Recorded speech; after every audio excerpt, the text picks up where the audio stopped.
সনাতন ধর্মীয় শাস্ত্র এবং পুরাণ, বিশেষ করে শ্রীমদ্ভাগবত পুরাণ অনুসারে মা যশোদা এবং পিতা নন্দ মহারাজ পূর্বজন্মে কঠোর তপস্যা করেছিলেন। তবে তারা সরাসরি মা যশোদা বা নন্দ নামে নয়, বরং তাদের পূর্ববর্তী জন্মে এই তপস্যা সম্পন্ন করেছিলেন। শাস্ত্রীয় প্রমাণসহ এর বিস্তারিত বিবরণ নিচে দেওয়া হল। ১.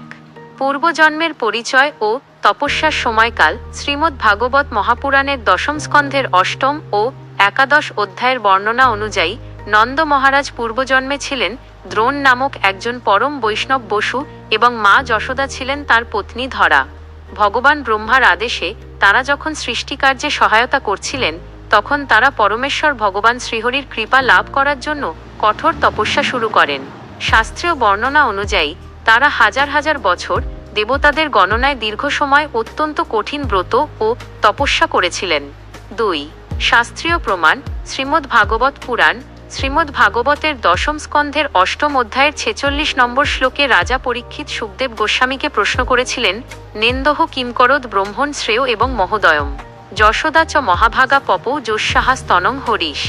অর্থ আকার এত, হে ব্রহ্মণ, নন্দ মহারাজ পূর্বজন্মে এমন কি মহৎ পুণ্য করেছিলেন এবং মহাভাগা যশোদাই বা কি এমন তপস্যা করেছিলেন যার ফলে পরমেশ্বর ভগবান শ্রীহরি তার স্তনদুগ্ধ পান করেছিলেন? এর উত্তরে সুখদেব গোস্বামী পরবর্তী শ্লোকগুলোতে 10.8.48-50 দ্রোণ ও ধর্যার তপস্যার কথা উল্লেখ করেন।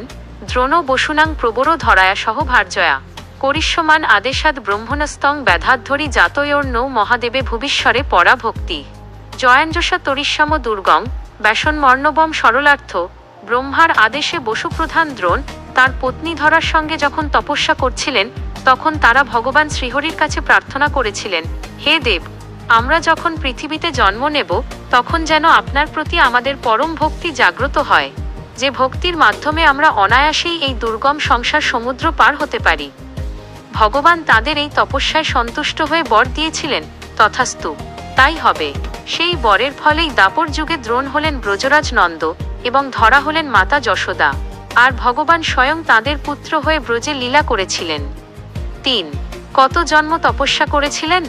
তারা বহু জন্ম বা দেবতাদের পরিমাপে সুদীর্ঘকাল তপস্যা করেছিলেন।